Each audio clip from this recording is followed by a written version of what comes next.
So, you want to build a business and a life with purpose? Beautifully Consumed is the obsession it takes to make it happen. I'm Chelsea Leigh. Keep listening if you're ready to create a life that's undeniably yours. Let's get into it. Hey, besties. Welcome to Beautifully Consumed. I'm your host, Chelsea Leigh. I'm so glad to have you here today. So today's episode is more of a confession than anything else. I'm going to be spilling the secret on what I wish I would have known before I started my business. And I'm also going to use this kind of as a reintroduction to me and how I started my business. In case you are new here and you don't know who I am, I just want to give you the rundown on my story so everything else kind of makes sense moving forward. So welcome. I am Chelsea Leigh, as the internet knows me. You can call me Chelsea if you want to, but Chelsea Leigh, let's go with it. Basically, let's see. How far back really should I start? I guess as a kid, I was always really creative, very independent. My mom said one of my first words was, I do it. So yeah, I still kind of have that attitude to this day. And it is kind of a weakness and a strength both at the same time. But yeah, I do it. That has been my lifelong motto. So when I went to college, I really had no idea what I wanted to do with my life. I felt like this existential crisis of, I'm only 18. How am I supposed to know what I want to do for the rest of my life? How am I supposed to choose a major? So I went into college undecided and took a few classes. I actually took freshman biology and got a C for the first time in my life. I was a straight A student in high school. So I immediately knew, okay, nothing in the sciences. And eventually, after taking some classes and meeting different people who were in different majors, I landed on business because I felt like it was kind of a safe bet for me to get a job in any field that I wanted. When I graduated, I felt like it was just kind of a very wide opportunity for me.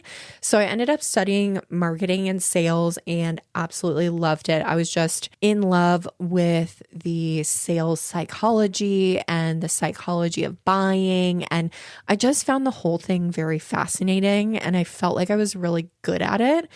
But when I graduated, I applied for so many jobs. I cannot even tell you how many jobs I applied for. The one job I ended up getting was as a college recruiter. So I went kind of down a different path and worked in the field of education for about 8 years before I felt like I wanted to start my own business. But while I was working as a college recruiter, I decided to go ahead and continue my education because as a college employee, I got to take classes for almost free.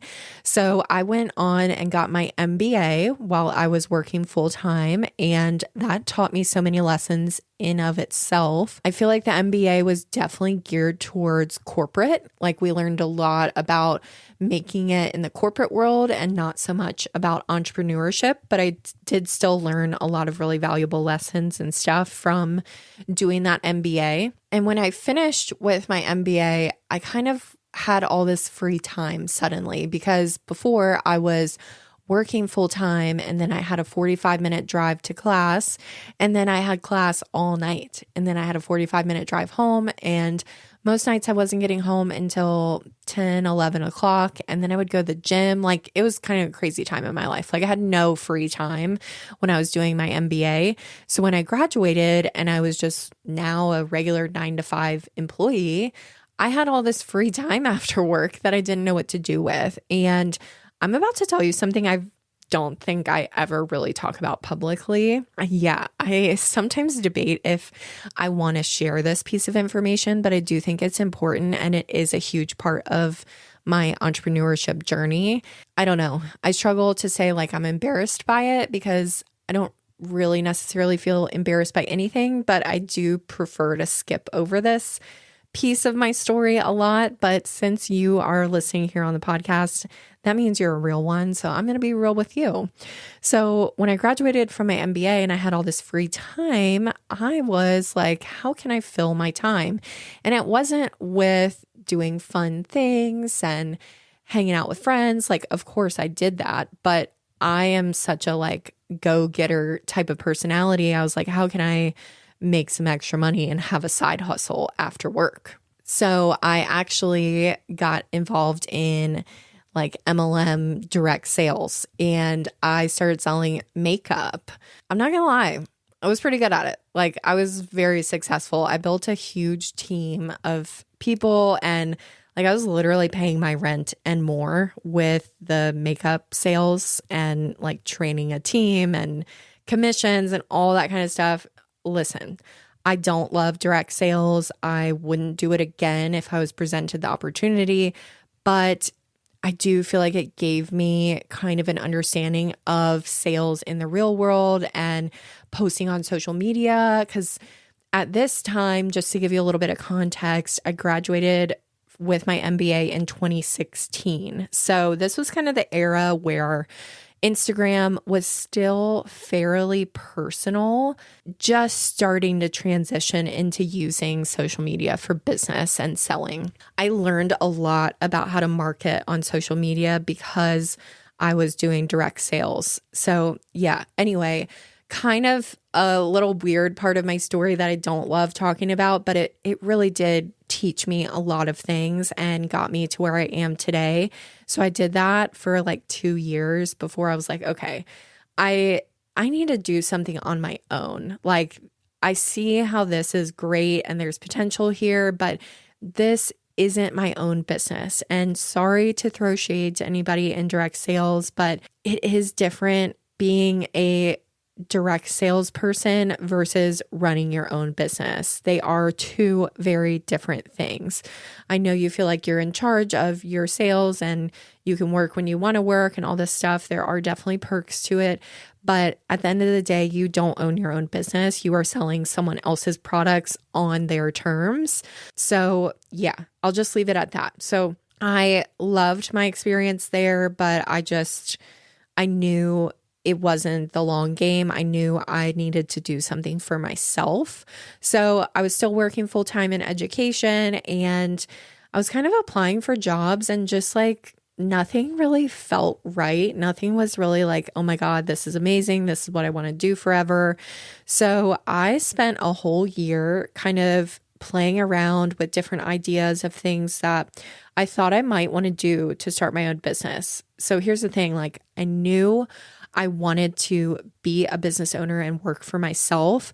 I just didn't know what the thing was going to be. I feel like that's backwards than a lot of people. I feel like a lot of people have this thing that they love or this amazing idea, and then they decide they want to turn it into a business. But for me, I knew I wanted to start a business and work for myself. And whatever the thing was that was going to get me there, I didn't know yet. I spent a whole year kind of playing around with different ideas. And then one day I was like, oh my God, I love jewelry. I'm very creative. I bet I could figure out how to make jewelry. So I literally went to Michael's, the craft store. I bought some beads and some wire, and I came home and I started making earrings. The rest is kind of history, honestly. In that moment, I just knew. I was like, this is the thing. This is the thing that is going to allow me to leave my full-time job. I don't know how I knew. I just knew.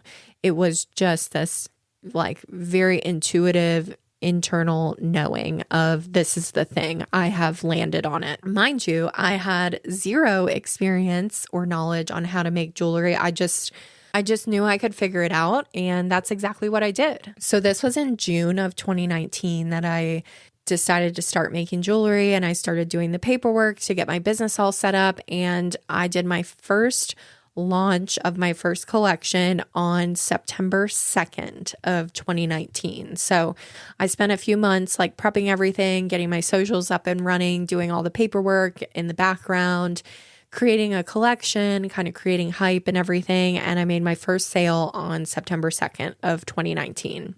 And then things just grew rapidly from there to the point where I was able to leave my full-time job in July. It was actually July 2nd of 2021. So not even 2 years after I started my business was I able to go full time with it. There's definitely a lot that went into the decision of deciding to leave my full-time job and go full-time in my business. I probably will do an episode on that later. So if you do want to hear exactly what allowed me to do that, I would love to go into detail about it. Just let me know down in the comments. So now fast forward to summer of 2026. I am on year 7 of Chelsea Leigh Jewelry and year 5 of being full time, which is just so crazy and so amazing. There have certainly been lots of ups and downs in that time frame. There's certainly been things that have gone really well and really, really bad. And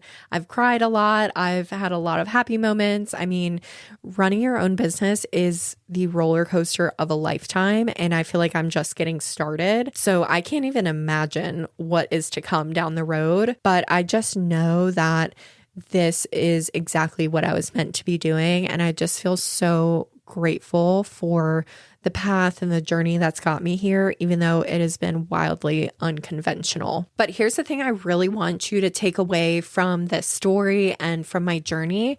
And that's the fact that I started a jewelry business knowing absolutely nothing about making jewelry. I had no professional training, no mentor, like no 5-year plan or anything. I just had a dream and knew I wanted to do it. So I got in there and I did it. I just picked a start date. I picked a launch date and did the thing. And I feel like that's the part that when most people are telling their origin stories of how they started their business or are talking about what has made them successful, I feel like a lot of people tend to polish their story up and make it sound like they had this strategy and this plan the whole time. And the fact of the matter is, I just didn't have any of those things. I just had determination and the will to work hard and just this knowing that I could do it. I just knew I would figure it out along the way. So that leads me to my confession. I mean, I guess I already gave you a little confession earlier in my story, but the main confession of this episode is the one thing I wish I knew before starting my business. And my answer might surprise you, but my answer is nothing. Starting a business with no experience is the absolute best thing you can do. Not knowing anything is probably the best position to be in, because if you have an idea or you want to do this thing and you're waiting to feel ready or you're waiting to do all this research and have it all figured out, I hate to be the one to break it to you, but that feeling is never coming. You're never going to be ready. You're never going to know everything. You're never going to have a plan fully in place, let alone have that plan work out for you. That is truly the thing that I think has led to so much success for me and my business, and just like a bulletproof mindset is being willing to jump in even though I don't know what I'm doing and admit that. And that's totally okay. I think that's what makes entrepreneurs successful is the willingness to fail fast and fail forward. Because when you just jump in and go for it, you're going to learn so much more than you ever would by sitting down and asking ChatGPT all of your questions for days on end. I'm sorry, just don't do it. The best experience is real lived life experience and failures.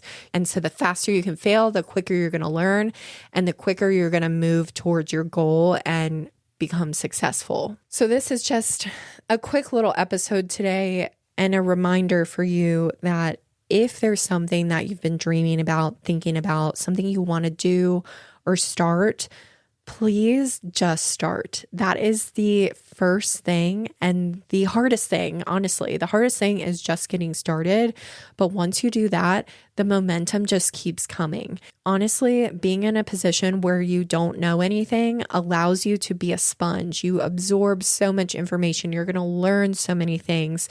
And you also don't have the stubbornness of somebody who's more experienced. Someone who has experience is probably going to be more likely to hold back on certain things, or like, oh, I know how that usually goes or whatever. When you're new to something, you are so willing to like jump in no matter what the outcome is going to be, because you just don't know. I just think it's the best thing. I think it's the best superpower, is just to start something without having anything figured out. And so I hear so many people talk about, oh, I started my business and here are the 5 things I wish I would have known. I'm going to be real with you. I wish I didn't know anything. If I had to start a business over again, I would start it the exact same way I did, with knowing absolutely nothing, because that is how I've learned so much. And I just want to encourage you to do the same. Also tell you a little secret. I still don't have everything figured out. When I'm trying new things, most of the time, I don't have it figured out. Yeah, do I have more experience under my belt? Sure. So many successful people are really just out here winging it. And I want you to take that and use that as encouragement for you to try something new, or to start something that you have been thinking about forever, because I know you have. If you're listening to this episode, I know there is something you want to do and you haven't done it yet. And I just want to encourage you to do the thing without being prepared, without feeling ready, because you never know what's going to happen. You won't ever know unless you start, unless you try.